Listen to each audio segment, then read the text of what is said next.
ప్రేమగల తండ్రి, కృపగల దేవ, జీవం గల నాయన, పరిశుద్ధుడైన మహాగొప్ప దేవ, గత వారం కొన్ని చక్కని సంగతులు ఒక అంశమును గురించి మేము నేర్చుకుని ఉన్నాం. దాని కొనసాగింపుగా ఈరోజు మరిన్ని సంగతులు మేము మాట్లాడుకున్నట్టు ఇష్టపడుచుండగా సహాయం చేయమని, ఈ మాటల చేత మా జీవితాలను మరింత బలపరచమని మీ పాదములు పట్టుకొని వేడుకొనుచు మీ ప్రియకుమారుడు, మా అందరి ప్రభు, ప్రియరక్షకుడైన యేసు స్వామి వారి పరిశుద్ధమైన నామములు ప్రార్థన సమర్పిస్తున్నాము తండ్రి, ఆమెన్. ప్రభునందు ప్రియులారా, గత వారం మనము ఒక చక్కని ఆరోగ్యకరమైన ఆత్మీయ అంశాన్ని మనం ఎన్నుకొని మాట్లాడుకోవడం జరిగింది. అదే 12 గుణాల మంచి విశ్వాసి. అది మన అంశం. అంతకుముందు వారం మనము 12 గుణాల మంచి కాపరి గురించి మనం మాట్లాడుకున్నాం. అయితే గత వారం మనము సంఘం అనగానే సంఘములో 2 బృందాలు మనకు సహజంగా కనబడతారని, అందులో సంఘ నాయకులు ఒక బృందం అయితే సంఘ విశ్వాసులు మరొక బృందం. సంఘ నాయకులకు వారినే కాపరులు అంటాం బైబిల్లో, వారినే అధ్యక్షులు అని అంటాం, వారినే పెద్దలు అని కూడా అంటారు. వారికి ఉండవలసినటువంటి లక్షణాలు ఏంటని వాక్యాన్ని ఆధారం చేసుకొని మనం మాట్లాడుకోవడం జరిగింది ఒక 2 వారాల క్రితం. అయితే సంఘంలో కేవలం నాయకులు మాత్రమే కాదు, మిగిలిన వారందరూ కూడా సభ్యులుగాను విశ్వాసులుగాను కనబడుచుండగా, అసలు విశ్వాసులకు వాక్యానుసారంగా ఎలాంటి లక్షణాలు ఉండాలి అని మనం ప్రశ్నించి కొన్ని సంగతులు మనం ఆలోచించాం. అందుకోసం ముఖ్యంగా ఒక 12 గుణాలను మనం వాక్యాన్ని ఆధారం చేసుకొని మనం నేర్చుకున్నట్టుకు, ఆలోచించుటకు మనము వాక్యంలోనికి తొంగి చూడగా, మనకున్న సమయాన్ని బట్టి గత వారం ఒక 6 గుణములను మాత్రమే మనం మాట్లాడుకున్నాం. ఈరోజు మిగిలిన 6 గుణములను మనం నేర్చుకోవడానికి ఈ సమయాన్ని మనం కేటాయిద్దాం. అందరికీ గుర్తుంటే ఆ 6 గుణాలు ఏంటో ఒకసారి మనము రీకాల్ చేసుకోవడానికి ఈ కొద్ది సమయాన్ని వినియోగించుకుందాం ముందుగా. అయితే సంఘ విశ్వాసులకు ఉండవలసిన లక్షణాలు, సంఘ విశ్వాసులకు ఉండవలసినటువంటి గుణాలు అని మాట్లాడుకునేటప్పుడు ఇది నాయకులకు సంబంధం లేదు, పెద్దలకు సంబంధం లేదు అనుకుంటే అది అజ్ఞానం అవుతుందని, పెద్దలు కూడా విశ్వాసులే గనుక క్రీస్తు సార్వత్రిక సంఘంలో యేసుక్రీస్తు ప్రభు అనేటువంటి శిరస్సు క్రింద మిగిలిన వాళ్ళందరూ కూడా అవయవాలే గనుక, సంఘ నాయకులు లేదా పెద్దలు లేదా కాపరులు లేదా అధ్యక్షులు ఎవరైతే ఉన్నారో వారు కూడా విశ్వాసులే గనుక ఈ గుణాలు అందరికీ ఉండవలసినవి అని మనము మొట్టమొదట మనం మాట్లాడుకోవడం జరిగింది. అయితే ఎందుకు ఈ గుణాల గురించి మనం మాట్లాడుకుంటున్నాము అని ప్రశ్నించినప్పుడు ఒక చిన్న ప్రాముఖ్యమైనటువంటి సమాచారాన్ని ముందుగా గత భాగంలో నేను ఇవ్వడం జరిగింది. అదే, దేవుడు మనలను పరిశుద్ధులుగా మాత్రమే చూడాలనుకోవట్లేదు, కానీ పరిపూర్ణులుగా చూడాలనుకుంటున్నాడు, సంపూర్ణులుగా చూడాలనుకుంటున్నాడు అని మనం మాట్లాడుకున్నాం. అందుకే వాక్య పఠనంలో మనం చూసినటువంటి మాటను మరొక్కసారి చదువుకొని మిగిలినటువంటి గుణాలను మనం మాట్లాడుకోవడానికి ముందుకెళ్దాం. కొరింథీయులకు రాసిన 2వ పత్రిక 13వ అధ్యాయము. కొరింథీయులకు వ్రాసిన 2వ పత్రిక 13వ అధ్యాయం 9వ వచనము మరియు 11వ వచనము, ఈ రెండింటిని చూద్దాం. మేము బలహీనులమై ఉన్నను మీరు బలవంతులై ఉండిన ఎడల సంతోషించెదము. దీని నిమిత్తమే అనగా మీరు సంపూర్ణులు కావాలననియే ప్రార్థించుచున్నాము. స్టేజ్ మీద మానిటర్ కొంచెం సౌండ్ పెంచండి. మానిటర్ ఇక్కడ ఉంటుంది, ఈ రైట్ సైడ్. హలో, ఇంకొకటి ఉంటుంది చూడు బటన్, అది కాదు. Hello, all right. 9వ వచనంలో మనం చూస్తున్నది, మీరు సంపూర్ణులు కావాలనని దేవుడు తన భక్తుని ద్వారా కోరుకుంటున్నట్టుగా మనం గమనిస్తున్నాం. 11వ వచనం కూడా చూద్దామా. తుదకు సహోదరులారా సంతోషించుడి, సంపూర్ణులై ఉండుడి. ఆ మాట పదే పదే రిపీట్ చేయబడుతోంది. యేసుప్రభు వారు కూడా మత్తయి సువార్త 5వ అధ్యాయంలో గత వారం చెప్పాను, 5వ అధ్యాయం ముగిస్తూ 48వ వచనంలో, నేను చెప్పిన మాటల ప్రకారంగా మీరు జీవిస్తే మీరు పరిపూర్ణులుగా ఉండేదారు. అది భావం అక్కడ. మీ పరలోకపు తండ్రి పరిపూర్ణుడు కనుక మీరును పరిపూర్ణులై ఉండేదారు అని అంటే ఎప్పుడు ఉండేదారు? ఆ మాటల ప్రకారంగా మనం జీవిస్తే, విన్నటువంటి మాటలను, చదివినటువంటి మాటలను మనం పాటిస్తే. అల్టిమేట్గా మనిషి జీవితంలో 3 స్టేజెస్ ఉంటాయని గత వారం చెప్పాను. పాపపు స్థితిలో ఉండడం మొదటి స్టేజ్, అక్కడ నుంచి మనము ఎదిగి పరిశుద్ధులుగా మారాలి, అది 2వ స్టేజ్. కానీ పరిశుద్ధులకు ఉంటే మాత్రం సరిపోదు, పరిపూర్ణతలోనికి మనము ప్రవేశించుటకు మనం ఎప్పుడు కూడా ప్రయాసపడుచు ముందుకెళ్ళాలి. అలాంటి స్థితి మనకు కావాలి అని అంటే మనకున్నటువంటి ఏకైక ఆధారం దేవుడు మనకి ఇచ్చినటువంటి వాక్యం. ఆ వాక్యం మాత్రమే మనల్ని చేయి పట్టుకొని నడిపించగలదు పరిశుద్ధత స్థితిలో నుండి పరిపూర్ణత అనేటువంటి స్థితిలోనికి. అలాంటప్పుడు మనకి ఎలాంటి గుణాలు ఉండాలి అని మనము చేతులు కట్టుకొని వాక్యం దగ్గర కూర్చుంటే ఒక 6 గుణాలను గత వారం మనము చూడగలిగాం. మొత్తం 12 గుణాలను మనం చూడబోతున్నాం. మనందరం విశ్వాసులమేగా, దేవుని యందు విశ్వాసము కలిగి బతుకుతున్నటువంటి ఒక దీనులుగా, దేవుని దివ్యమైనటువంటి మార్గంలో ప్రయాణం చేస్తున్నటువంటి యాత్రికులుగా మనం ఉన్నాం. అలాంటప్పుడు మనకు ఉండాల్సినటువంటి గుణాలు ఏంటి అని చూసినప్పుడు ఒక 12టిని మనం వాక్యంలో నుంచి నేర్చుకున్నటకు సిద్ధపడగా మొదటి 6 గుణాలను గత మొదటి భాగంలో ఏం మాట్లాడుకున్నామో ఒక్కొక్కటి చెప్పగలరా? నెంబర్ 1, విశ్వాసులకు ఎప్పుడు కూడా ప్రేమ అనేటువంటి గుణం చాలా ప్రాముఖ్యమైనదని, ప్రేమ లేకపోతే దేవుని యొక్క కుమారులుగా కుమార్తెలుగా పరిగణించబడలేమని గత వారం మనం మాట్లాడుకున్నాం. దాని గురించి చాలా వివరణ ఇచ్చాను, ఇప్పుడు నేను వివరణ ఇవ్వలేను కూడా. ఇక ప్రేమ తర్వాత మరొకటి, ఆ ప్రేమ అనేది కేవలం పెదవులకు మాత్రమే పరిమితమైతే కుదరదు, అది క్రియలతో కూడినదై ఉండాలి. అందులో ముఖ్యంగా క్షమాగుణం అనేది చాలా ముఖ్యం. అందుకే ఒక విశ్వాసికి ఉండవలసినటువంటి మరొక లక్షణమే క్షమాగుణం అని మనం మాట్లాడుకున్నాం. ఇక 3వది మనం మాట్లాడుకున్నది నమ్రత, గర్వము లేని స్థితి, నిగర్వంగా ఉండడం. ఇది ఒక గుణం, విశ్వాసులకు ఉండవలసినటువంటి ఒక ప్రాముఖ్యమైనటువంటి గుణమని 3వ గుణముగా గత వారం మనం మాట్లాడుకున్నాం. దీని అంతటికీ నేను వివరణ ఇచ్చాను, మర్చిపోకండి. మనం మాట్లాడుకుంటున్నాం ఈరోజు 2వ భాగం యాక్చువల్లీ. రైట్. ఇక 4వది మనం మాట్లాడుకుంది యేసుక్రీస్తు ప్రభు కనికరము కలిగినటువంటి వారు. అలాంటి కనికరము కలిగినటువంటి గుణం మనము కలిగి ఉండాలని 4వ గుణముగా మనము గత వారం మాట్లాడుకున్నాం. ఇక 5 మనం మాట్లాడుకున్నది సాత్వికత, సాత్వికమైనటువంటి మనస్సు అనగా అహంకారము, ఆధిపత్యాన్ని ప్రదర్శించాలి అనేటువంటి ఉద్దేశం కాకుండా, ఆలోచన కాకుండా సాత్వికమైనటువంటి మనస్సు కలిగిన వారమే మనం ఉండాలని దేవుడు ఆశిస్తున్నాడని మనం 5వ గుణంగా చూసాం. ఇక 6 నిగ్రహము కలిగిన వారమై ఉండాలి, లేదంటే సాతాను మనల్ని దెబ్బతీసే అవకాశం ఉందని సెల్ఫ్ కంట్రోలింగ్ నేచర్ అనేది 6వ గుణంగా మనం మాట్లాడుకోవడం జరిగింది. మొత్తం అన్నీ మాట్లాడుకున్నాం మనము 6. ఇక ఈరోజు ఈ 2వ భాగంలో 7 నుంచి 12వ గుణం వరకు జాగ్రత్తగా ఒక్కొక్క గుణాన్ని మనం ఆలోచిద్దాం. మనకున్నటువంటి సమయాన్ని జాగ్రత్తగా వినియోగించుకుందాం ప్రియులారా. ఇక 7వ గుణంలోని ప్రవేశిస్తున్న గత వారపు సందేశం యొక్క కొనసాగింపు, ప్రారంభం. ఈరోజు మనందరం కూడా విశ్వాసులమైతే మనందరికీ మాదిరికరంగా ఇలా బ్రతకాలి అని చూపించిన వారే మనందరి శిరస్సు, మనందరి రారాజు ప్రభువైన యేసుక్రీస్తు వారు. ఆయన ఈ లోకానికి వచ్చినప్పుడు, లేదా మనందరి ఎడల ఆయనకున్నటువంటి ఒక అద్భుతమైనటువంటి గుణాన్ని మరి పౌలు గారు తిమోతి గారితో పంచుకుంటున్నారు ఒక పత్రికలో. చూద్దాం ఒకసారి. మొదటి పత్రిక, తిమోతి గారికి పౌలు భక్తుడు రాసినటువంటి మొదటి పత్రిక, మొదటి అధ్యాయము.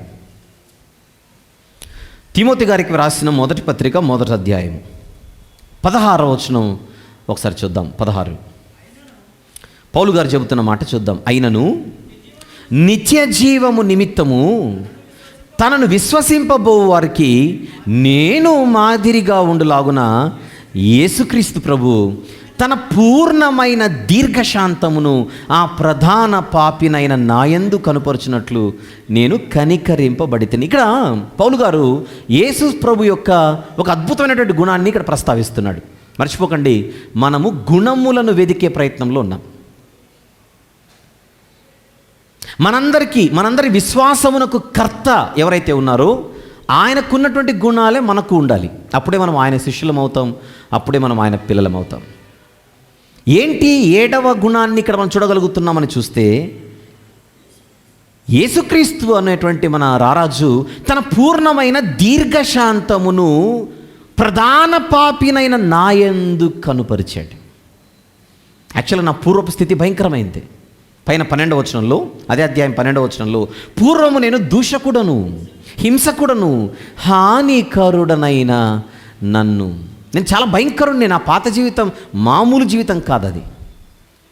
ఒకవేళ ప్రపంచ చరిత్రలో పాపుల చిట్టా కనుక పరిస్తే అందులో మొదటి పేరు నా పేరే కనపడుతుందని మొహమాటం లేకుండా చెబుతున్నారు పౌలు గారు. కింద 15వ వచనంలో పాపులను రక్షించుటకు క్రీస్తు యేసు లోకమునకు వచ్చాను అని చెప్పి ఆ పాపులలో నేను ప్రధానుడనని చెబుతున్నాడు. చూడండి, కానీ అంతటి ఘోరమైన పాపినైనా నా విషయంలో నేను హింసించిందే ఆయన్ని. సౌలా సౌలా నీవు నన్ను ఎలా హింసించుచున్నావు అని అడిగారు ప్రభు. ఎవరు ప్రభువా అనంటే, నేను నీవు హింసించుచున్న యేసును. నేనేమో హింస కలుగు చేశాను, ఆయనేమో దీర్ఘశాంతాన్ని చూపించాడు రిటర్న్గా. ఏం చూస్తున్నాం ఈ గుణాన్ని? సహనం, దీర్ఘశాంతం. మన ప్రభువుకు ఉన్నటువంటి ఒక అద్భుతమైన గుణం ఏంటి? దీర్ఘశాంతం, సహనం, పేషెన్స్ అని అంటాం ఇంగ్లీష్లో. ఎంత దీర్ఘశాంతం అని అడిగితే అక్కడ చెబుతున్నాడు చూడండి, ఎంత మోతాదులో దీర్ఘశాంతాన్ని చూపించాడట? పూర్ణమైన దీర్ఘశాంతం. అంటే కంప్లీట్ సహనం, కంప్లీట్ దీర్ఘశాంతం.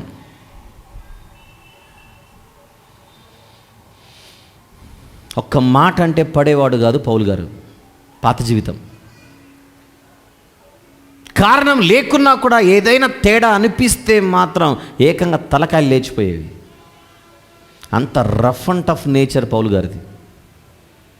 ఇంటింట జొచ్చి పురుషులను స్త్రీలను ఈడ్చుకొని పోయేటువంటి ఒక భయంకరమైనటువంటి స్వభావి పౌలు గారు పాత జీవితంలో. అలాంటి ఆయన యేసుప్రభుని చూశారు. చూసి నేను బతికితే అలా బతకాలని డిసైడ్ అయిపోయాడు. ఎవరయ్యా నీకు రోల్ మోడల్ అని పౌలు గారిని అడిగితే, నేను క్రీస్తును పోలి నడుచుకొనుచున్నాను, ఆయనే నాకు రోల్ మోడల్ అంటున్నారు. ఆయన బ్రతికితే అలా బతకాలి. అదే బ్రతుకుట క్రీస్తే అంటే. బ్రతికితే ప్రభులా బ్రతకాలి, లేకపోతే జీవితం కాదు. ఇక జీవించుచున్నది నేను కాదు, నా కోసం ప్రాణం పెట్టినటువంటి ఆయనే నాలో జీవిస్తాడు అని నిర్ణయించుకొని యేసు ప్రభు వారిలో ఉన్నటువంటి గుణాలన్నీ తనలో ఉండాలని నిర్ణయించుకున్నటువంటి ఒక గొప్ప భక్తుడే పౌలు గారు. అందుకే మనందరం జనరల్గా యేసు ప్రభు అంటే మన కోసం ఈ లోకానికి వచ్చారు, ప్రాణం పెట్టారు, తిరిగి లేచారు, సమాధి చేయబడిన తర్వాత అని మాట్లాడేసుకుంటాం. కానీ పౌలు గారు కేవలం దానికి మాత్రమే పరిమితం కాకుండా యేసు ప్రభు యొక్క జీవితాన్ని నిలువెల్లా కూడా స్టడీ చేయడానికి ఇష్టపడినవాడు. అలా స్టడీ చేసినప్పుడు, పఠించినప్పుడు ఆయనకు కనబడినటువంటి ఒక అద్భుతమైన గుణమే ఆయనలో ఉన్న సహనం, దీర్ఘశాంతం, భరించడం. తనను హింసించుచున్న వారిని ఆయన భరించడం, తనంటే పడని వారిని చూసి భరించడం, వారి నాశనాన్ని కోరుకోకుండా వారి రక్షణ కోసం యేసుక్రీస్తు ప్రభువు వారు పరితపించడం, తనను పొడిచిన వారి గురించి, తనను చంపుతున్న వారి గురించి ఆయన సహనముతో చేసిన ప్రార్థనే, తండ్రి వీరేమి చేయుచున్నారో వీరు ఎరుగరు గనుక వీరిని క్షమించు తండ్రి. ఈ గుణమే ఆయన శిష్యులలో ఉండాలి. ఈ గుణమే ఆయన యందు విశ్వాసం ఉంచిన విశ్వాసులలో ఉండాలి. ఏమిటది? సహనం. ప్రియులారా, ఈరోజు మనం సంఘ విశ్వాసులుగా క్రీస్తు సార్వత్రిక సంఘంలో ఉంటున్నాం, బాగానే ఉంది. కానీ అసలు ఈ గుణం మనకుందా? మనలో ఓపిక ఉందా? మనలో ఈ సహనం అనేటువంటి ఒక ప్రాముఖ్యమైన గుణం ఉందా? దీర్ఘశాంతం ఉందా? ఖచ్చితంగా మనం పరిశీలించుకోవాలి. కొన్ని సందర్భాల్లో మనమే అంటుంటాం, బ్యాప్టిజం తీసుకున్న తర్వాత కూడా, ఏమండి నాకు కోపం ముక్కు మీద ఉంటుందండి, నాకు ముందే మామూలు బీపీ కాదు, ఏది తేడా వచ్చినా కూడా నేను అసలు తట్టుకోలేను, సహించలేను, భరించలేను. ఏదేనంటే మాత్రం ముక్కు సూటిగా ముక్కు గుద్దినట్టుగా చెప్పేస్తుంది. That is my nature. ఇది చాలా గ్రేట్గా చెప్తామేమో మనం, కానీ అది బలహీనత. మనలను ప్రభువు భరిస్తున్నట్టుగా కొన్ని సందర్భాలలో మన చుట్టూన్న వారి విషయంలో మనము సహనాన్ని చూపించవలసిన అవసరం ఉంటుంది. మీరు ఒక మాట గమనించండి. ఇక్కడ పౌలు గారు మారడానికి గల కారణం ఆయనలో పుట్టిన ఒక ఆలోచన. ఏమిటది? ఈయన నన్ను భరించడం ఏంటి? నా విషయంలో ఆయన సహనం చూపడం ఏంటి? అసలు ఇంత ప్రధాన పాపినైన నా విషయంలో ఆయన ఇంత దీర్ఘశాంతం చూపడం ఏంటి? అయ్యో, నేను మారకపోతే ఎలా?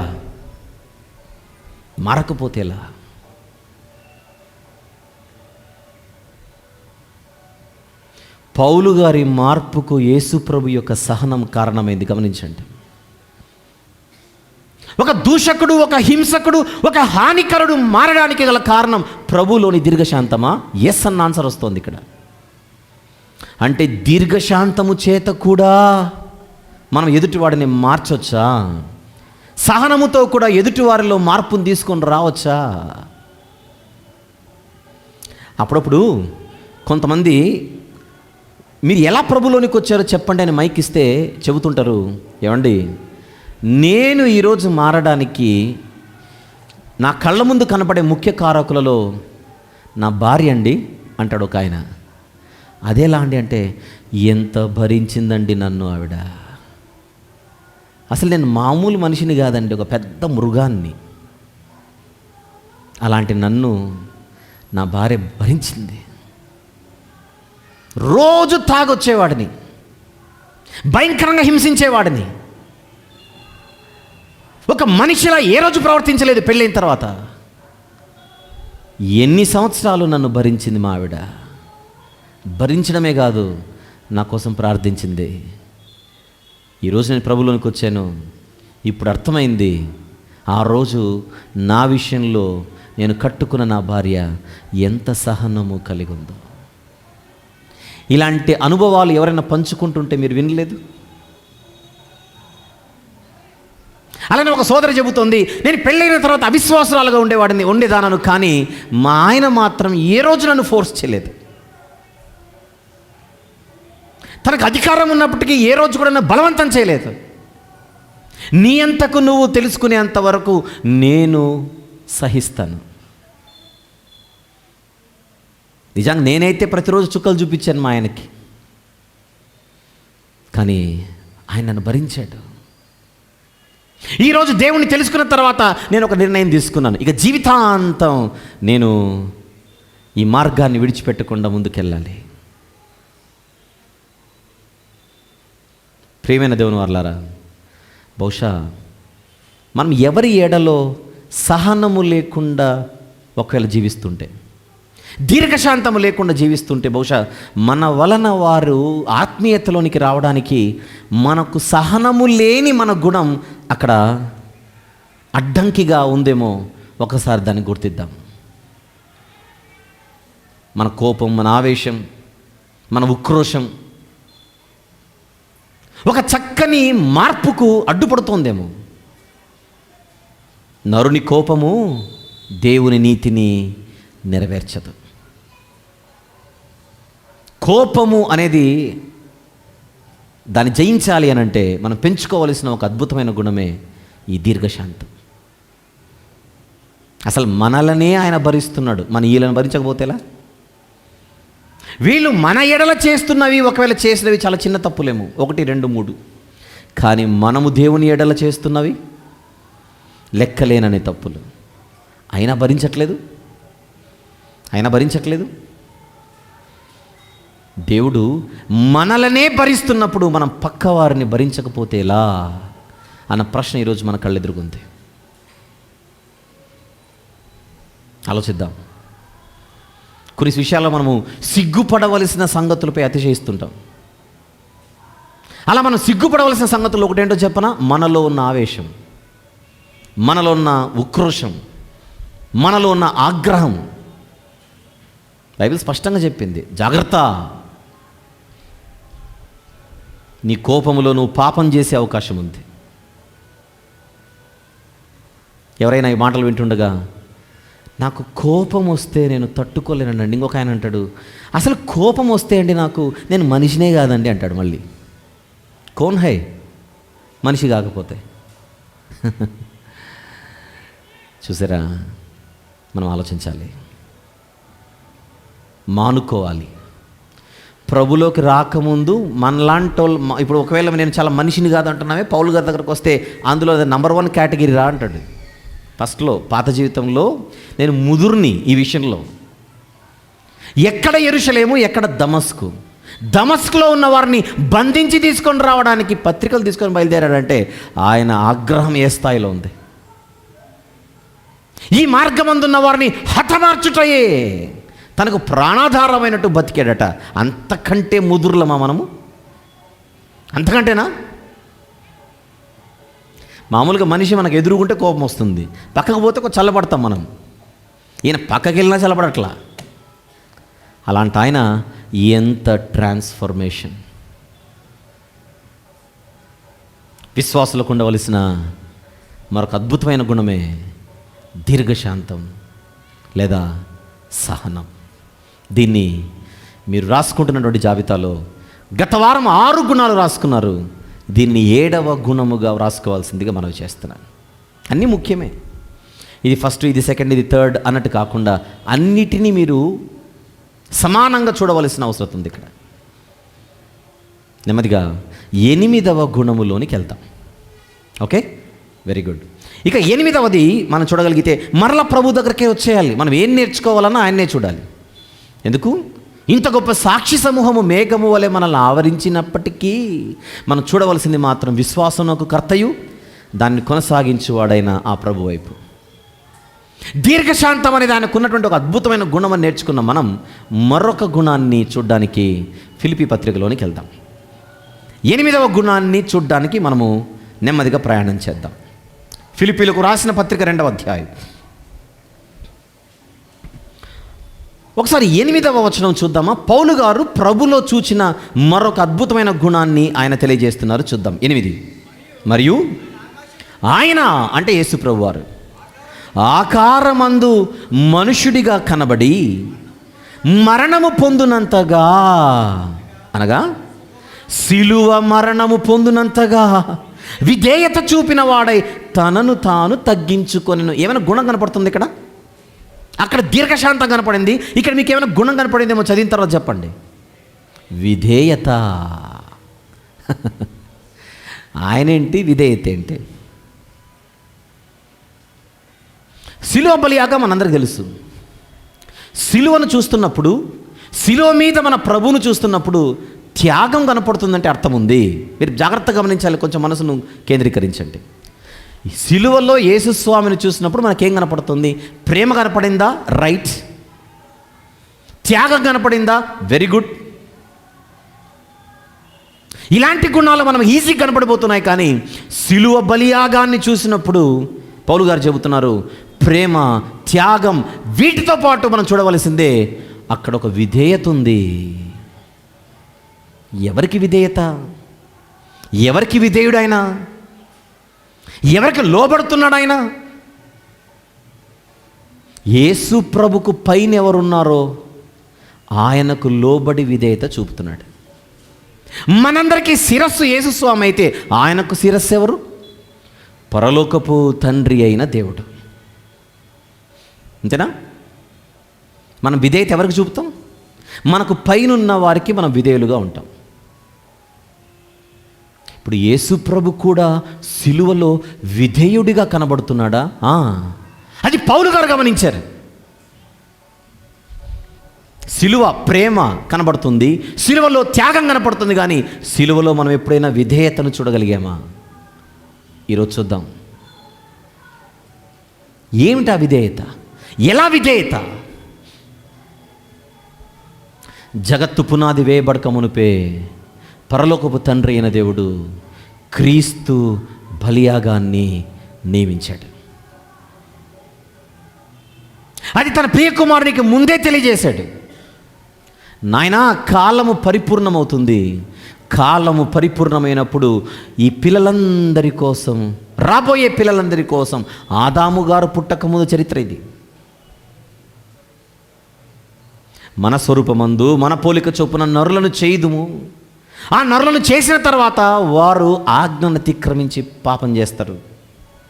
బురదంటించుకున్న తర్వాత మరలా వారిని నా చెంతకు తీసుకొని రావడానికి నేను ఒక వ్యవస్థను ఏర్పాటు చేస్తున్నాను. ఆ వ్యవస్థలో నిలబడవలసింది కేంద్ర స్థానంగా నువ్వే నాయనా. నాకు దూరం అవుతున్నటువంటి, నాకు దూరం కాబోయే పిల్లలందరినీ మరలా నువ్వే తీసుకొని రావాలి. తెస్తావా? వెళతావా? వెళతాను డాడీ. వెళితే సరిపోదు, వాళ్ళ కోసం నీ ప్రాణాన్ని అర్పించాలి. అర్పిస్తావా? అర్పిస్తాను డాడీ. అర్పించడం అంటే నువ్వు మరణించాలి. మరణిస్తావా? మరణిస్తాను నాన్న. ఆ మరణం నీకు మామూలుగా రాదు. అది మామూలు మరణం కాదు. నిద్రలో వచ్చే హార్ట్ అటాక్ కాదు అది. నొప్పి లేని మరణం కాదది. దాని పేరు సిలువ మరణం. ప్రపంచ చరిత్రలో అన్నిటికంటే హీనమైన, నీచమైన, అత్యంత దారుణమైన, పైశాచికమైన మరణం అంటూ ఏదైనా ఉందంటే అది సిలువ మరణమే. సిలువ మరణం అంటే మామూలు మరణం కాదు. అవసరమైతే పెట్రోలు పోసి నన్ను కాల్చి చంపేయండి, కానీ శిలువ మరణం మాత్రం వద్దనల్ల. శిలువ మరణం చూస్తే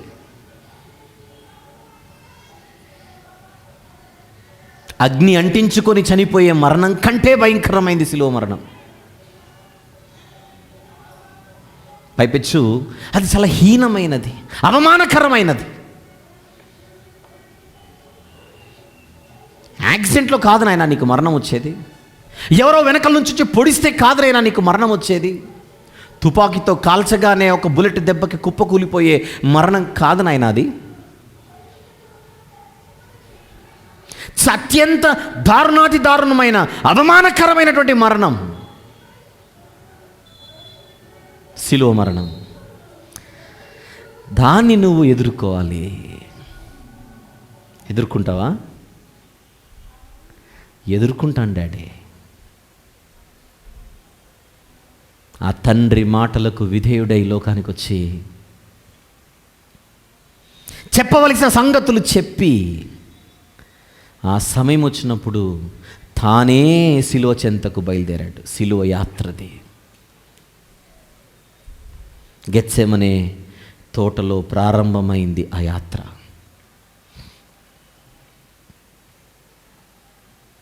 తండ్రి, నీ చిత్తమైతేనే ఈ గిన్నెను నా యొద్ద నుండి తొలగించు, కానీ నీ చిత్తమే సిద్ధించునుగాక.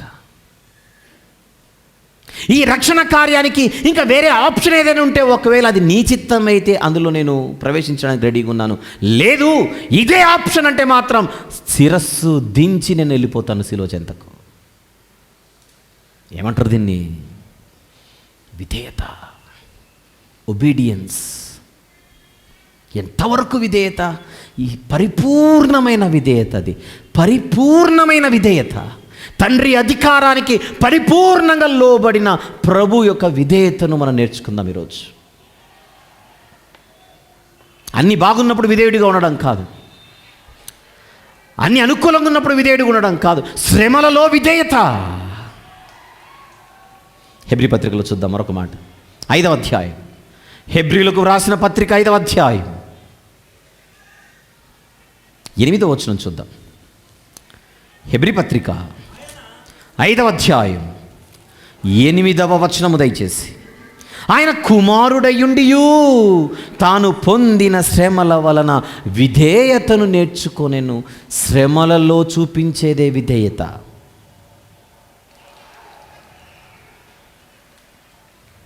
ప్రియులారా, ఈరోజు మనము ఉన్నాం.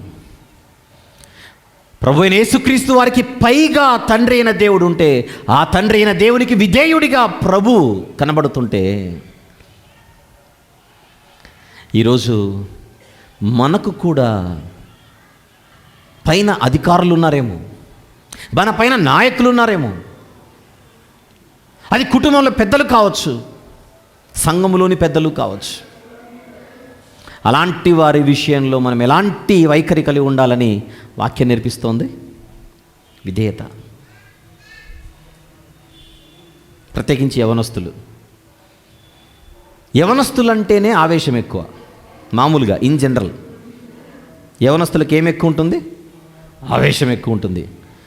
ఏ రక్తం అది? యవనస్తులకు ఉండే రక్తం పేరేంటి? చెప్పట్లేదు. ఉడుకు రక్తం. ఆగదు, నిలబడదు. సై అంటే సై, డి అంటే డి. నన్నంటాడా? అంత మాట అంటాడా? నన్నంటాడా? మా ఇంట్లో మా అమ్మని అనలేదు ఆ మాట, మా ఇంట్లో మా నాన్నే అనలేదు ఆ మాట. ఈ సంఘంలో ఆ అంకుల్ అన్నాడు నన్ను, పెద్ద ఆయన ఎవరో. అనకూడదేంటి? వాక్యానుసారంగా నీకు ఒక మంచి మాట చెప్పాడు, వాక్యానుసారంగా నిన్ను ఏదో ఒక మాట గద్దించాడు. దించవా తల? ఆవేశమా? ఉద్రేకమా? కోపమా? చెప్పకూడదా?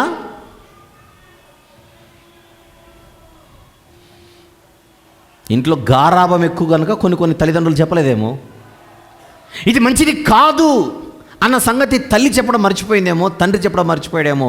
సంఘంలో తండ్రి లాంటి వాడు ఒకరు చెబితే నొప్పేంటి, బాధేంటి? విధేయత. That is where you need to show your obedience. అది మనం గమనిస్తున్నాం. ఒక మాట చూద్దాం బైబిల్ గ్రంథంలో, రోమీయులకు రాసిన పత్రిక 13వ అధ్యాయం. రోమా పత్రిక 13వ అధ్యాయం మొదటి వచనం చూద్దాం ఒకసారి. మొదటి వచనం, ప్రతి వాడును పై అధికారులకు లోబడి ఉండవాలని. ఇది లోక సంబంధమైన అధికారుల గురించి అని అనుకోకండి పొరపాటున. ఈ సంఘములో ఉన్న అధికారులు, ఏలైనగా దేవుని వలన కలిగినది తప్ప మరి ఏ అధికారము లేదు. ఉన్న అధికారములు దేవుని వలననే నియమింపబడి ఉన్నవి. సంఘాధికారం గురించి అది. మీరు బయట రాజకీయ పార్టీలు చూడకండి. ఈరోజు ఒక పార్టీ ప్రభుత్వంలోనికి వచ్చిందనంటే అది దేవుని చిత్తం అన్నట్టుగా ఈ రోజు ఉన్నటువంటి పాత నిబంధనలో రాజ్యములను కూల్చి రాజ్యం నిలబెట్టిన వాడు దేవుడే. కొత్త నిబంధన ప్రకారంగా దేవుని పనితీరు మారింది, మర్చిపోకండి. ఈరోజు భూమి మీద ఉన్నటువంటి దేవుని రాజ్యం ఒకటి ఉంది. ఆ సామ్రాజ్యానికి అధినేత ప్రభువైన యేసుక్రీస్తు వారు. ఆ రాజ్యంలో అధికారం, ఆ రాజ్యంలో క్రీస్తు సార్వత్రిక సంఘం అన్నది కీలకమైంది. ఆ సార్వత్రిక సంఘంలో స్థానిక సంఘాలు, ఆ స్థానిక సంఘాలలో నాయకులు, అధికారులు, పెద్దలు. 2వ వచనం, కాబట్టి అధికారమును ఎదిరించువాడు దేవుని నియమమును ఎదిరించుచున్నాడు. ఎవరి అధికారులు, ఎవరు వాళ్ళు అంటే కింద 6వ వచనం చెబుతున్నాడు, వారు దేవుని సేవకులు అన్నాడు. చూడండి, మొదటి వచనంలో ఉన్న అధికారులు ఎవరు అని అడిగితే 6వ వచనంలో వాళ్ళు దేవుని సేవకులు. వారు దేవుని సేవకులై ఉండి ఎల్లప్పుడూ ఈ సేవ ఎందే పని కలిగి ఉందరు. వాళ్ళే పైన అధికారులు. అంటే దేవుని సేవలో ఉన్నటువంటి సేవకులు నీకు అధికారులా అంటే ఎస్. అప్పుడప్పుడు వాళ్ళు కొన్ని సూచనలు చెబుతారు, అప్పుడప్పుడు వాళ్ళు కొన్ని సలహాలు ఇస్తారు, వాక్యానుసారంగా నువ్వు ఇవి మార్చుకోవాలని చెబుతారు. ఏం చేయాలి దానికి? నువ్వెవరు నాకు చెప్పడానికి అనకూడదు, అనుకున్న మనసులో అనుకోకూడదు, బయటకంటే బాగోదు అన్నట్టుగా. ఈయనెవరండి నాకు చెప్పడానికి? ఈయన పని ఏంటి? ఒక అరగంట గట్ట వాక్యం చెప్పాలి, వెళ్ళిపోవాలంతే. కొన్ని సంఘాలలో మనం చూస్తుంటాం, పాస్టర్ గారిని జీతం ఇచ్చి పెట్టుకుంటారు. మా సంఘంలో మీరు వాక్యం చెప్పండి అని నెలకింత జీతం ఆయన కుటుంబ పోషణ కోసం ఏర్పాటు చేసుకుంటారు. అంతవరకు బాగానే ఉంది. వారు పాస్టర్ గారిని పెట్టుకోవడంలో తప్పులేదు, ఆయనకు జీతం ఇవ్వడంలో తప్పులేదు. జీతం ఇస్తున్నారు కదా అని ఆయనకు హద్దులు గీసి, గీతలు గీసి, ఆయనకు స్వాతంత్రాన్ని ఇవ్వకుండా, కొన్ని వాక్యానుసారంగా హెచ్చరించవలసిన ఉన్నా కూడా హెచ్చరించడానికి ఆయనకు అనుమతిని ఇవ్వకుండా పంజరంలో చిలుకలు పెట్టినట్టుగా ఆయన కట్టేస్తారు. పొరపాటున ఎప్పుడైనా ఆత్మ ప్రేరేపణ చేత 2 మాటలు ఆయన హెచ్చరిస్తే వెంటనే చెప్పేస్తారనమాట, పాస్టర్ గారు ఇలాంటివన్నీ ఇక్కడ చెప్పకండి, వర్కౌట్ అవ్వవు, మీకే ప్రాబ్లం, మళ్ళీ మీకే ప్రాబ్లం. అయినా చెప్పాడు అనుకోండి, పాస్టర్ గారిని మార్చేద్దాం అంతే. ఇంకా ఈయన మనం చెప్తున్నాడేంటి, మనకేంటి ఇన్ని ఇన్స్ట్రక్షన్లు చెప్తున్నాడేంటి? బయట ఒక ఉద్యోగస్తుడికి జీతం ఇచ్చినట్టుగా పాస్టర్ గారికి నేను జీతం ఇచ్చేస్తున్నాం కదా మేము, ఇక ఆయన మేము చెప్పినట్టే చెప్పాలి, మేము స్క్రిప్ట్ రాసిస్తారని డెలివరీ చేయాలని అంటే ఎలా? లేదా అలాంటి పరిస్థితి ఈరోజు క్రైస్తవ్యంలో? చెబుతున్నాడు రోమాపత్రిక 13వ అధ్యాయంలో. ఏం చెబుతున్నాడో చూద్దాం. 3వ వచనం, ప్రభుత్వము చేయువారు చెడ్డ కార్యములకే గాని మంచి కార్యములకు భయంకరులు కారు, నీకు మేలు కలుగుటకు అధికారులు, దేవుని పరిచారకులు, దేవుని పరిచారకులైన అధికారుల గురించి మాట్లాడుతున్నాడు ఇక్కడ. బయట రాజకీయ నాయకుల గురించి కాదు. కొన్ని సందర్భాలలో బయట దేవునికి విరుద్ధమైనటువంటి నిర్ణయాలు తీసుకుంటుంటారు. నేను దానికి రోమాపత్రిక 13వ అధ్యాయంలో ఉన్నటువంటి మాటలు తీసుకుని అప్లై చేస్తానంటే కుదరదు.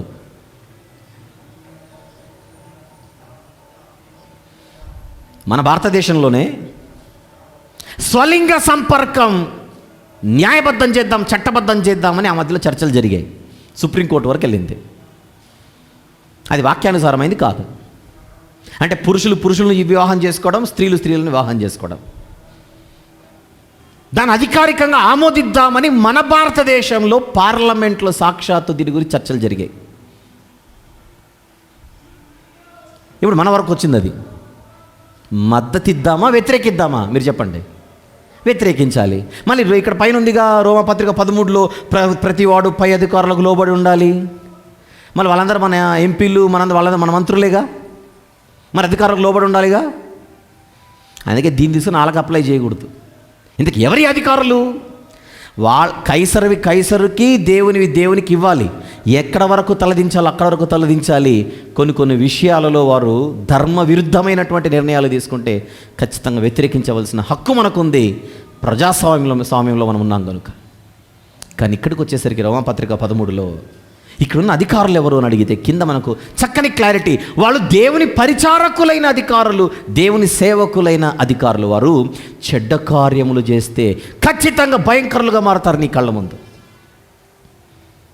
చూసారా? నీకు మేలు కలుగుటకు అధికారులు, దేవుని పరిచారకులు, వారికి భయపడక ఉండ కోరితివా?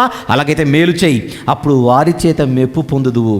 నీవు చెడ్డది చేసిన ఎడల భయపడు. ఏమంటుంది వాక్యం? నువ్వు ఏదైనా తేడాగా ప్రవర్తిస్తే సంఘ అధికారమునకు నువ్వు భయపడాలి. వారు ఊరకయే ఖడ్గము ధరించరు. ఎంత క్లియర్గా ఉంచండి వాక్యం. వారు ఊరకయే ఖడ్గము ధరింపరు, కీడు చేయు వాని మీద ఆగ్రహము చూపుటకై వారు ప్రతీకారము చేయు దేవుని పరిచారకులు. చిన్నప్పుడు స్కూల్లో టీచర్ గారు కన్నెర్ర చేస్తే చేతులు కట్టుకొని తలకాయ దించలేదు? ఇప్పుడు ట్రెండ్ మారిందిలేండి. టీచర్ కన్నెర్ర చేస్తే ఇంట్లో ఉన్న వాళ్ళందరూ వచ్చేస్తున్నారు, మా వాడి మీద కోపం చూపుతావని. కొంతమంది టీచర్లు భయంకరంగా ఉన్నారులేండి, వాళ్ళ గురించి మాట్లాడలే. కానీ ఎక్కువ శాతం పిల్లల మేలు కొరకే కన్నెర్ర చేస్తారు, కానీ ఓవర్ చేయరు. తక్కువ, 100కి 1 అనవసరంగా కోప్పడేటువంటి టీచర్లు, నిష్కారణంగా వారి ఆధిపత్యాన్ని చూపించేవాళ్ళు చాలా తక్కువ. నిజానికి ప్రతి గురువు, ప్రతి ఉపాధ్యాయురాలు మ్యాక్సిమం పిల్లల మంచి కోసమే వాళ్ళు కన్నెర చేస్తారు. ఇప్పుడే మావాడిని మీద ఎందుకు నువ్వు కోప్పడ్డావు, మావాడిని ఎందుకు ఆ మాట అన్నావు, మావాడిని ఎందుకు కొట్టావు? మనకు చిన్నప్పుడు ఇట్లా లేదు. పొర్రపాటుని ఇంటికి వెళ్ళి ఈరోజు మా టీచర్ అమ్మ కొట్టిందంటే ఇంట్లో సాగు కొట్టేవాళ్ళు. మన టీచర్ కొట్టిందంటే వాళ్ళు కొట్టేవాళ్ళు. నువ్వు ఏ తప్పు చేయకపోతే వాళ్ళు ఎందుకు కొట్టారు అని. ఇప్పుడు మారింది వ్యవస్థ. కానీ సంఘంలో మాత్రం మారకూడదు. ఎందుకు? నువ్వు చెడ్డది చేస్తే వాళ్ళకి నువ్వు భయపడాలి. ఏదైనా వారు వాక్యానుసారంగా నేను గద్దిస్తే తలదించాలి. అది విశ్వాసికి ఉండవలసిన ఒక అద్భుతమైనటువంటి లక్షణం. 5వ వచనం, కాబట్టి ఆగ్రహ భయమును బట్టి మాత్రము కాక మనస్సాక్షిని బట్టి లోబడియుట ఆవశ్యకము. ఎందుకంటే ఏలైనగా వారు దేవుని సేవకులై ఉండి ఎల్లప్పుడూ ఈ సేవ ఎందే పని కలిగి ఉందరు. ఉందా మనకు ఆ విధేయత? మనకు ఆ విధేయత ఉందా అన్న ప్రశ్న ఈరోజు మనకుంది. ఎవరైనా ఇది తప్పు బ్రదరు, ఇది కరెక్ట్ కాదండి, కొంచెం మార్చుకోవాలండి అని చెబితే మంచి మాటను స్వీకరించే ఒక చక్కని గుణము మనకుందో లేదో ఒకసారి పరిశీలించుకుందాం. ఒకవేళ నేను విధేయుడిగా ఉండను, నేను ఇంతే అని అంటే మీకోసం ఒక చిన్న గిఫ్ట్. పైన రెండవ వచనంలో చివరి మాట, ఎదిరించువారు తమ మీదికి తామే శిక్ష తెచ్చుకొందురు. విధేయత లేకపోతే శిక్ష తప్పదు.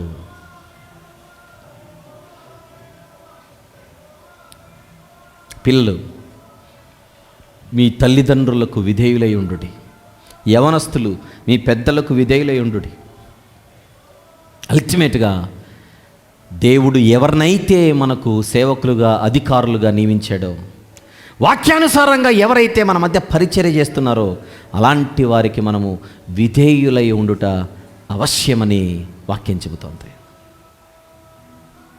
మనందరి ప్రభు ఎలాగైతే సిలువలో పరలోకపు తండ్రికి విధేయుడిగా ఉన్నాడో మనం కూడా అలాంటి విధేయతను కలిగి ఉండాలని వాక్యం సూటిగా మనకు సెలవిస్తోంది. ఇది 8వ గుణం.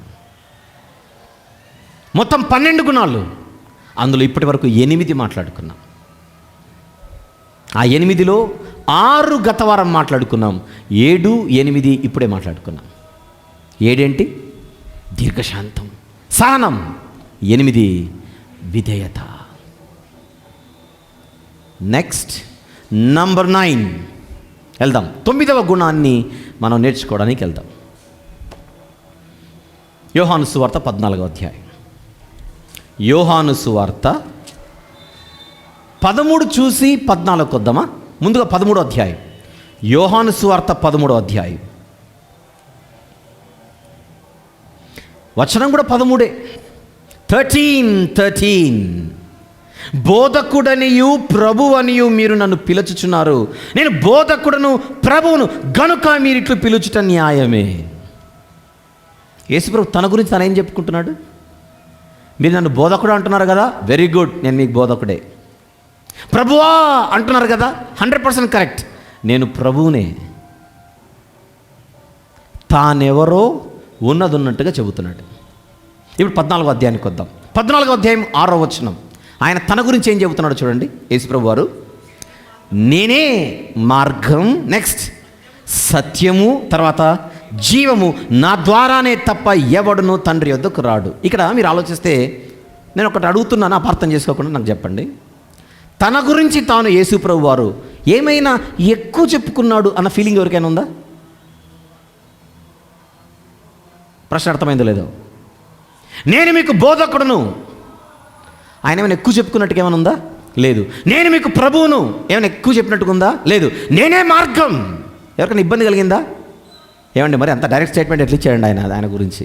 ఏం లేదు కదా, రైట్. దీన్నే తన గురించి ఉన్నట్టుగా చెప్పుకున్నాడు అని అంటే దట్ ఈస్ కాల్డ్ నిజాయితీ.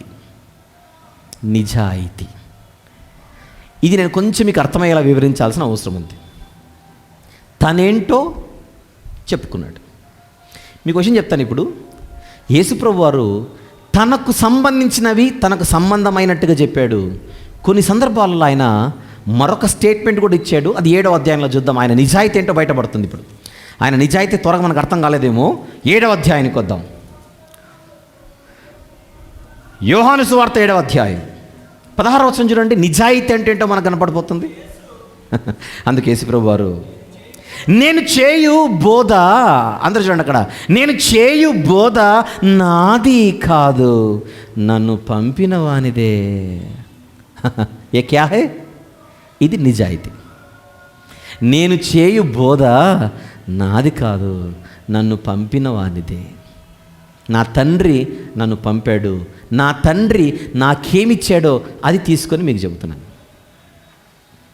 అలాంటి నిజాయితీతో కూడుకున్న మాటలు కొన్ని చూద్దామా? 5వ అధ్యాయం. అదే యోహాను సువార్త 5వ అధ్యాయం 30వ వచనం చూద్దాం. 30, నా అంతటా నేనే ఏమీ చేయలేను, నేను వినున్నట్లుగా తీర్పు తీర్చుచున్నాను, నన్ను పంపిన వాని చిత్త ప్రకారమే చేయగోరుదును, కానీ నా ఇష్ట ప్రకారము చేయగోరను, గనుక నా తీర్పు న్యాయమైనదే. నన్ను పంపిన వాని చిత్తము నెరవేర్చుటే తప్ప నేను సొంతంగా నా తండ్రిని కాదని నేనేది చేయట్లేదు. 6వ అధ్యాయం 38వ వచనం. 6వ అధ్యాయం యోహాను సువార్త 38వ వచనం, నా ఇష్టమును నెరవేర్చుకున్నట్టుకు నేను రాలేదు, నన్ను పంపిన వాని చిత్తము నెరవేర్చుటకే పరలోకమును దిగి వచ్చితిని. ఇప్పుడు మీరు యోహాను సువార్త 5వ అధ్యాయంలోకి వచనాన్ని చూశారు, 6వ అధ్యాయంలోకి వచనాన్ని చూశారు, 7వ అధ్యాయంలో కూడా చూశారు 16వ వచనంలో, నేను చేయు బోధ నాది కాదు, నన్ను పంపిన వానిదే అని. 8వ అధ్యాయంలో కూడా మాట చూద్దాం, గత వారం చూసాం, మళ్ళీ ఇది కూడా చూద్దాం. 8వ అధ్యాయం 26వ వచనంలోని మధ్యలో ఒక మాట ఉంటుంది. 26వ వచనంలోని మధ్యలోని మాట, నేను ఆయన యొద్ద వినిన సంగతులే లోకమునకు బోధించుచున్నాను. 28వ వచనం 28, నా అంతట నేనే ఏమీ చేయక, మధ్యలో ఉంటుంది, నా అంతట నేనే ఏమీ చేయక తండ్రి నాకు నేర్పినట్టు ఈ సంగతులు మాట్లాడుచున్నాను. ఉన్నది ఉన్నట్టుగా చెబుతున్నాడని అంటే దాచుకోకుండా, దీన్ని ఏమంటాం తెలుగులో, మీరు ఎలా వర్ణిస్తారో చెప్పండి. నిజాయితీ అనే పేరు తప్ప, నిజాయితీ అనే మాట తప్ప మనకేం కనపడుతుంది ఇక్కడ? తండ్రి నాకేమిచ్చాడు అదే చెబుతున్నాను. అయితే ఆ తండ్రి చెంతకు మీరు చేరాలంటే నేనే మార్గం, నిజాయితీ. తానెప్పుడు నేనే తండ్రి అని చెప్పుకోలే, తానెప్పుడు నేనే తండ్రి అని చెప్పుకోలే, నన్ను పంపినవాడు పైన ఉన్నాడు. ఇంకొక అద్భుతమైన వాడు చూద్దామా? 14వ అధ్యాయం, అదే యోహాను సువార్త 14వ అధ్యాయం. ఆయన ఏమన్నాడు చూడండి ఒకసారి. 28వ వచనం చూద్దాం జాగ్రత్తగా. యోహాను సువార్త 14వ అధ్యాయం 28వ వచనం, నేను వెళ్ళి మీ యొద్దకు వచ్చేదనని మీతో చెప్పిన మాట మీరు వింటిరి కదా. నెక్స్ట్ మాట చూడండి జాగ్రత్తగా, తండ్రి నాకంటే గొప్పవాడు. ఆహా, ఏమంటారు దీన్ని? తండ్రి నాకంటే గొప్పవాడు అంటే నాకు పైగా తండ్రి ఉన్నాడు, ఆయన క్రింద నేనున్నాను. ఏమంటారు దీన్ని? నిజాయితీ.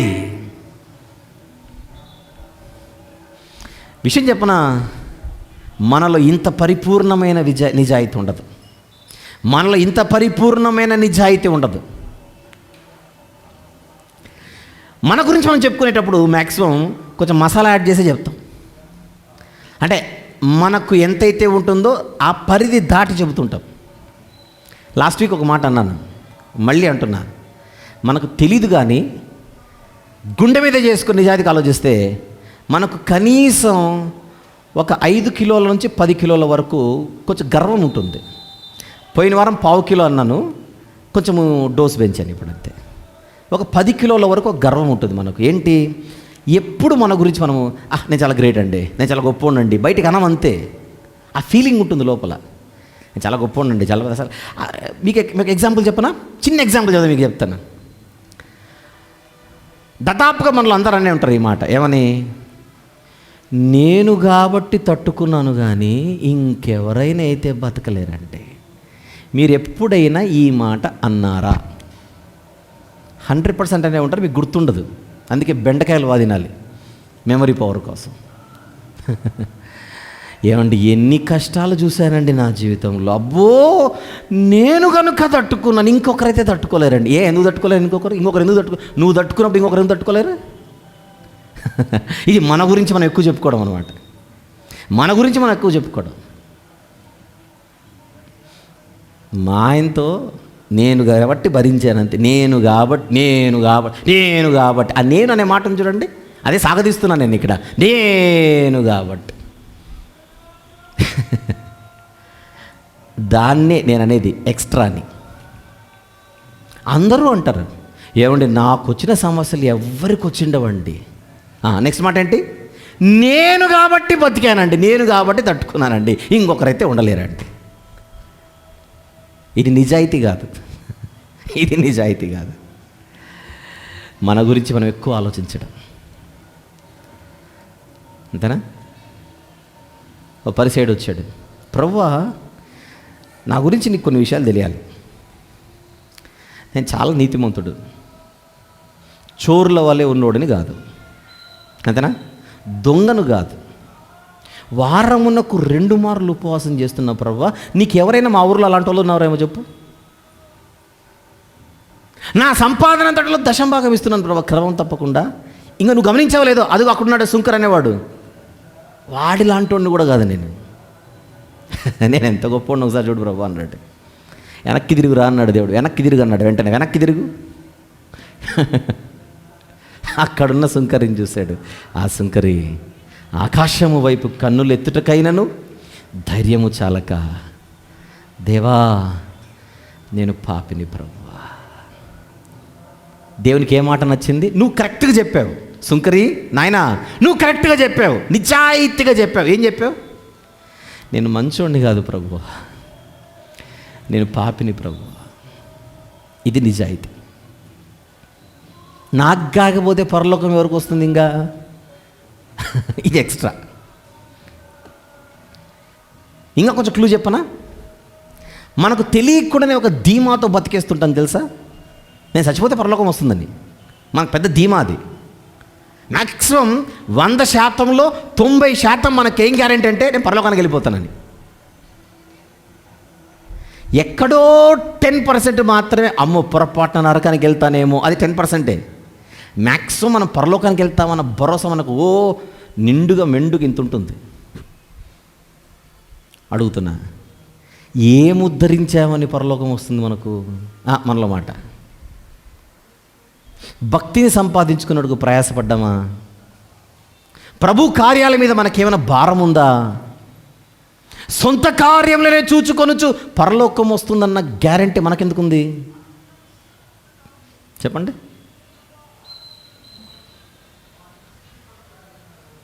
మ్యాక్సిమం మనం దేవునికి టైం ఇస్తుంటాం. మ్యాక్సిమం మనం ఆలోచిస్తే మనము దేవునికి టైం ఇస్తుంటాం. ఎందుకు? దేవుడు ఎవరు? మనకు టైం ఇచ్చిన ఆయన. ఆయుష్ అంటారు దాన్ని. టైం ఇచ్చినోడి దగ్గరికి రావాలంటే టైం లేదంటాం వాచ్ చూపించి. వీలైతే రావడం, కుదిరితే రావడం, టైం ఉంటే రావడం. బాంబు లాంటి మాట చెప్పనా? అణుబాంబు లాంటి మాట చెప్తాను. ఇది ఎన్నో సంవత్సరం? 2021. చూస్తామని మ్యాక్సిమం ఎవరు అనుకోలేదు. దేవుని దేవాలన్న అలా గట్టెక్కామంతే. 2020 దాటుతామని ఎవరికైనా గ్యారెంటీ ఉందా చెప్పండి? మ్యాక్సిమం పోతామని అనుకున్నాం. లోపల అందరికీ భయం అయితే ఉంది. ఎలాగనో అలా అలా ఏదో ఏమంటారు, చావు తప్పి కను లొట్టబోయి 2021 చూసాం. This is our life. మనం లైఫ్లో చాలా ప్లాన్స్ ఉన్నాయి కదా మనకు. అబ్బో చాలా ఇది చేసేద్దాం, అది చేసేద్దాం, ఇంకా అది సంపాదించేద్దాం, ఇది మనం కూడబెట్టుకుందాం, సెటిల్ కావాలి, చెట్లు ఎక్కాలి, ఇవన్నీ ఉన్నాయి మనకు. 2021 ఒక 9 సంవత్సరాలు యాడ్ చేయండి. 2021కి 9 యాడ్ చేయండి, 2030. మీలో ఎవరికైనా ధైర్యం ఉంటే, భరోసా ఉంటే, దమ్ముంటే 2030 వరకు నేను బతికే ఉంటానన్న గ్యారెంటీ చెప్పండి. నేను 2030 చూస్తానన్న వాళ్ళు చేయొద్దండి. No guarantee. ఏమండి 9 ఏళ్ళు బతకమేంటి నువ్వు భలే చెప్తావు కానీ, ఇంకొక 9 ఏళ్ళు, ఇంకా 9 years బతకనా నేను? 9 yearsలో పోతాను నువ్వు బాగా చెప్తావు కానీ. పోనీ 9 years బతికేస్తారు. నేనే చెప్తున్నా, మీరు ఉంటారండి 2030. పోనీ 2040 ఇప్పుడు చెప్పండి. 2040 చెప్పండి, ఉంటారు అందరూ? వదిలేయండి. ఇంకొక 20 సంవత్సరాలు బతకనేంటి నన్ను? జిమ్కి పోతున్నా ఈ మధ్య. ఇంకొక 20 ఏళ్ళు బతకనేంటి? ఆయిల్ తగ్గించే ఈ మధ్య. ఇంకొక 20 ఏళ్ళు బతకనేంటి? డైట్ మెయింటైన్ చేస్తున్నా ఈ మధ్య. ఓహో ఇన్ని ఉన్నాయన్నమాట నీకు కారణాలు. పోనీ 2050, అంతకంటే ఎక్కువ పెంచాను నేను. అందరం ఇప్పుడు ఒక అగ్రిమెంట్కి వద్దాం. 2050కి కరెక్ట్గా ఇప్పుడు ఎన్ని సంవత్సరాలు ఉంది? 29 years ఉంది. ఒకటి డిస్కౌంట్ ఆఫర్లో ఒక 1 year యాడ్ చేసేద్దాం, అంటే 30 ఏళ్ళు. 100% ఇప్పుడు చెప్తున్నా, ఇంకొక 30 ఏళ్ళు దాటితే ఇక్కడ సగానికి సగం మంది బకెట్ దన్నేసి ఉంటారు. 2050కి ఎవరు ఉండరు ఇక్కడ. 2050కి దాదాపుగా ఇక్కడ ఉండరు. అందుకే మనము వీలైతే వచ్చే వారమో నెక్స్ట్ వారమో ఫోటో తీసి పెట్టుకుందాం, అంటే జ్ఞాపకాలు అంతే. వన్స్ అపాన్ ఏ టైం మేమందరం కూడుకునేవాళ్ళం. ఇప్పుడు చెప్పనా, యేసు ప్రభు ఆయన రాకడ ఆలస్యం అయితే, ఒక 100 ఏళ్ళు ఆలస్యం అయితే, ఇంకా 100 ఏళ్ళకి యేసు ప్రభు వస్తాడు అనుకుందాం. పోనీ 200 ఏళ్ళకు, పోనీ 500 ఏళ్ళకు, ఏదనుకున్నా మనం పోయిన తర్వాత మన చాప్టర్ క్లోజ్. మనం పోయిన తర్వాత ఇంక అయిపోయింది, మన చాప్టర్ అయిపోయింది. మనకంటే గొప్ప బతికింటాడు మన ముత్తాత ఈ భూమి మీద. ఆయన పోయాడు, ఆయన పేరు కూడా తెలియదు మనకు. మ్యాక్సిమం చెప్తున్నాను నేను. మీ నాన్న పేరు అడిగితే చెప్తారు, మీ తాత పేరు. అంతకు మించి మనకు పేరు లేని పేర్లు తెలిసి చెప్పండి. మీ ముత్తాత గారి పేరు చెప్పండి, నాకు తెలుసండి అంటారా? పోనీ వాళ్ళ నాన్న పేరు చెప్పండి. ముత్తాత పేరు తెలిసే ఉండొచ్చు కొంతమందికి, వాళ్ళ నాన్న పేరు చెప్పండి. ఇంక అసలు ఆయన అడ్రస్సే తెలియదు మనకు, ఎక్కడ ఉండేవాడో కూడా తెలియదు. కానీ విషయం చెప్పనా, మనకంటే గొప్పగా బతికిండొచ్చు భూమి మీద వాళ్ళు. మీరు ఆలోచించండి ఒకసారి. ఇది మన ముత్తాతకి ఎంత వయసు అని అడిగితే తిప్పి కొడితే ఒక 100 ఏళ్ళ వెనక్కి వెళ్తే మన ముత్తాత ఉంటాడు భూమి మీద. ఒక 100 ఏళ్ళ కిందకి వెళ్తే మన ముత్తాత ఏంటి, వాళ్ళ నాన్న కూడా ఉన్నాడు. 100 ఏళ్ళ కిందట మన ముత్తాత వాళ్ళ నాన్న లేడు. 100 ఏళ్లలో ఆయన ఎవరో కూడా తెలియదు, ఆయన రూపం కూడా తెలియదు, ఆయన ఫోటో కూడా ఎవరి దగ్గర లేదు. ఇది నమ్మగలిగితే మీరు 2050 తర్వాత మన పేరు కూడా దాదాపుకి ఎవరికి తెలియదు. 2021లో కాలర్లు ఎగిరేస్తుండొచ్చు కాక మనం 2050 తర్వాత మన పేర్లు కూడా గుర్తుండవు. ఇప్పుడు అసలు సంగతి చెప్పనా, పరలోకం అనేది నిత్యలోకం. పరలోకంలో మనకు దేవుడు వాగ్దానం చేసింది నిత్య జీవం. ఎక్స్క్యూజ్ మీ, ఆ నిత్య జీవాన్ని మనం పొందాలంటే నెక్స్ట్ 30 ఇయర్స్ చాలా కీలకమైనవి. నేను 2050 ఎక్స్ట్రా మాట్లాడతా, ఈ ఓవర్ అంటారు దాన్ని. నేను ఇంకా 30 ఏళ్ళు బతుకుతారండి అని చెప్తున్నా. నేను మళ్ళీ ప్రార్థన అయిపోయిన తర్వాత మీరు నా మీద దాడి చేయకుండా, నువ్వు 2030కి ఎందుకు వాళ్ళు పంపించేసావని మీరు అనకుండా, 2050 వరకు మనం టైం పెట్టుకుందామండి. బతుకుతామని ఒక చిన్న ఆశ, మనిషి ఆశాజీవిగా. పోతే నెక్స్ట్ 30 ఏళ్లలో, అందరూ నన్ను చూడాలి, నెక్స్ట్ 30 సంవత్సరాలలో మనం ఏం చేయబోతున్నామో దాని మీద మనకు పరలోకం వస్తుందో లేదో డిసైడ్ అయిపోతుంది. ఇంకా 30 ఏళ్ళు ఉన్నాయి కదా అనుకుంటున్నారేమో సాగదీసి. ఈ 30 ఏళ్లలో ఒక 1/2 కిలో షుగరు, మన సవాళ్ళు చెప్తున్నా, ఒక 1/2 కిలో షుగరు, ఇంత బీపీ, ఇంకెన్ని జబ్బులు వస్తాయో మనకు తెలియదు.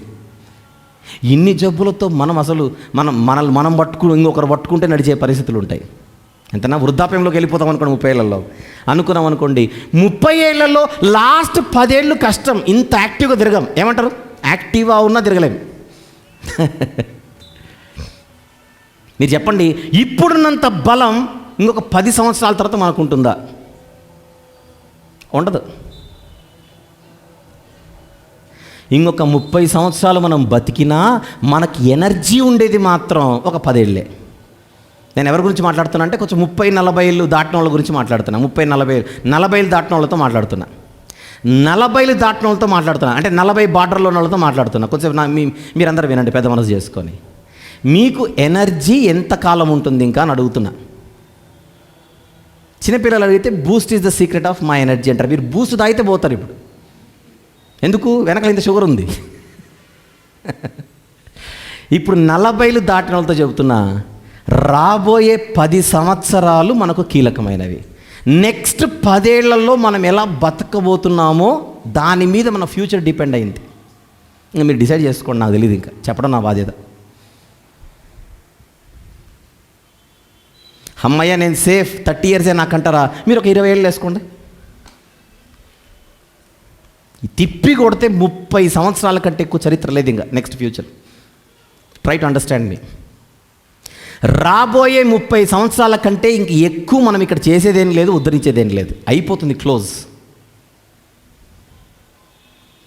ఈ మాత్రం దానికి మనం ఇక్కడ కాలర్లు ఎగిరేయడానికి ఏముంది అని అడుగుతున్నా. బిల్డప్లు ఇవ్వడానికి ఇక్కడ ఏముంది అని అంటున్నా. నేను గొప్పోడిని అని పరిసయునిలా ఫీల్ అవ్వడానికి అసలు ఏముందని అడుగుతున్నా. ఒక అద్భుతమైన వచనం చూద్దాం, మనమేంటో తెలుస్తుంది. యెషయా గ్రంథం 2, ఎవరైనా త్వరగా తీసి చదవండి. యెషయా గ్రంథం 2వ అధ్యాయం 22వ వచనం చూద్దామా. యెషయా గ్రంథం 2:22. తన నాసికారంధ్రములలో ప్రాణము కలిగిన వాడిని లక్ష్య పెట్టకు నువ్వు. నరుడా, ఎవ్వడవు నీవు అంటున్నాడు దేవుడు. ఎవరు నీవు? ఆయన చెప్తున్నాడు, నీ నాసికారంధ్రములో ప్రాణం కలిగినోడిరా నువ్వు. చూస్తున్నారా యెషయా గ్రంథం 2:22? మరలా చదువు. తన నాసికారంధ్రములలో ప్రాణము కలిగిన నరుని అబ్బే అసలు లెక్క చేయకు. వానిని ఏ విషయంలో ఎన్నిక చేయొచ్చు అంటున్నాడు డైరెక్ట్గా క్వశ్చన్. ఇప్పుడు దేవుని దగ్గరకు ఎవరైనా వచ్చి ప్రభా ఒకసారి నన్ను చూడు నేను ఎంత గొప్పోడు అన్నాడు అనుకోండి, ఎవరైనా నువ్వు ఎందులో గొప్పోడు రా అడుగుతాడు డైరెక్ట్. ఎందులో గొప్పోడివి? నేను ఎందులో గొప్పోడిని కాదు ప్రభా అని రివర్స్ అడిగామనుకోండి, నీ గురించి నేను కరెక్ట్గా చెప్తానంటున్నాడు దేవుడు మనిషితో. నీ గురించి నేను కరెక్ట్గా చెప్తాను. ఏంటి ప్రభు అంటే, నీ ముక్కులో ప్రాణం కలిగినోడు నువ్వు. అంటే దేవుడు మనల్ని లేపేయాలంటే జస్ట్ అలా ముక్కు పట్టుకొని లేపి అలా దింపితే చాలు, అవుట్ మనిషి.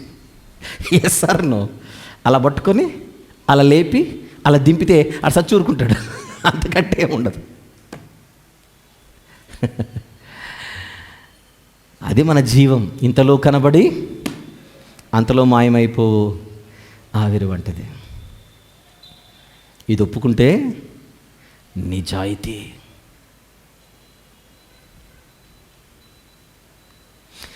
దేవుని ఎదుట ఒప్పుకుంటాం, బాగానే ఉంది. మనుషుల దగ్గరకు వచ్చేసరికి నేను చాలా గొప్ప ఫీలింగ్లో వెళ్ళిపోతాం. మళ్ళీ ఎప్పుడు గుర్తుపెట్టుకోండి, పదే పదే పదే పదే పదే పదే చెబుతుంటాను నేను ఈ మాట.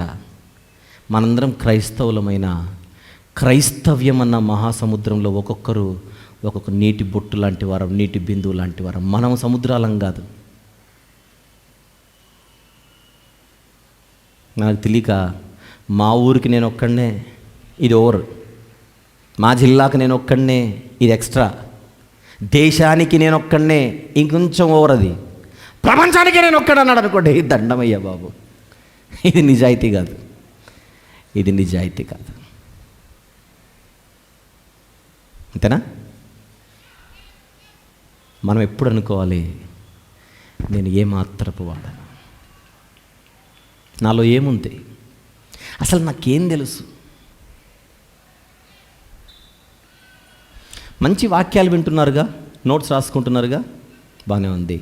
ఆ నోట్స్లో ఒక 10 పాఠాలు నేర్చుకుని ఒక 100 రెఫరెన్స్లు తీసుకున్న తర్వాత, అరే నాకు ఇన్ని పాఠాలు వచ్చి నీ రెఫరెన్స్ వచ్చి నీ కింగ్ నన్ను ఫీల్ కాకూడదు. వెంటనే మనకు తెలిసింది చాలా కొంచెం, తెలియంది చాలా ఎక్కువ. Known is a drop, unknown is N ocean. అంతేనా? బైబిల్లో మీకు ఎంత తెలుసు? ఎవరైనా మిమ్మల్ని అడిగితే బైబిల్లో మీకు ఎంత తెలుసు? ఇంత అనకూడదు, ఇంత ఇంత. వేకుజామున ప్రార్థన జరుగుతోందని చెప్పాడు కదా ఇంతకుముందు సోదరుడు. వేకుజామున ప్రతిరోజు మొన్న జనవరి 1 నుంచి నేను కూడా జాయిన్ అయ్యాను. అప్పటికి 1 ఇయర్ నుంచి జరుగుతోంది. దేవునిని స్తుతించుటకు కారణాలను నేర్చుకోవడానికి వాక్యాన్ని ముందు పెట్టుకొని ప్రతిరోజు ధ్యానిస్తున్నాం. ఎక్కడి నుంచి స్టార్ట్ చేసాము? ఆదికాండము 1వ అధ్యాయము 1వ వచనం. ఏముంటుంది అక్కడ? ఆదియందు దేవుడు భూమి ఆకాశములను సృజించాను. ఆ మాట తీసుకొని దేవానిని స్తుతించుటకు మాకేమైనా కారణాలు దొరుకుతాయేమో అని దాన్ని త్రవ్వి బయటికి తీస్తే, ఈరోజు డేట్ ఎంత?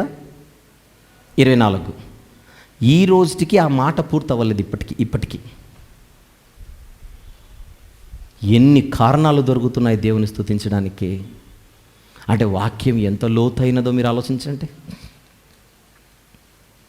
ఆదియందు దేవుడు భూమి ఆకాశం సృజించెను. అది చూస్తే మామూలుగా సృజించలేదు ఆయన, వాటికి పునాది వేసాడు. పునాది ఎందుకు వేసాడు? ఆయన ఉద్దేశం ఏంటి? పునాది వెనుకల ఆయన మనసేంటి? అసలు ఆయన పునాది వేసింది దేనికి వేసాడు? ఆకాశానికి మాత్రమే పునాది వేశాడా? భూమికి మాత్రమే పునాది వేశాడా? పర్వతాలకు మాత్రమే పునాది వేశాడా?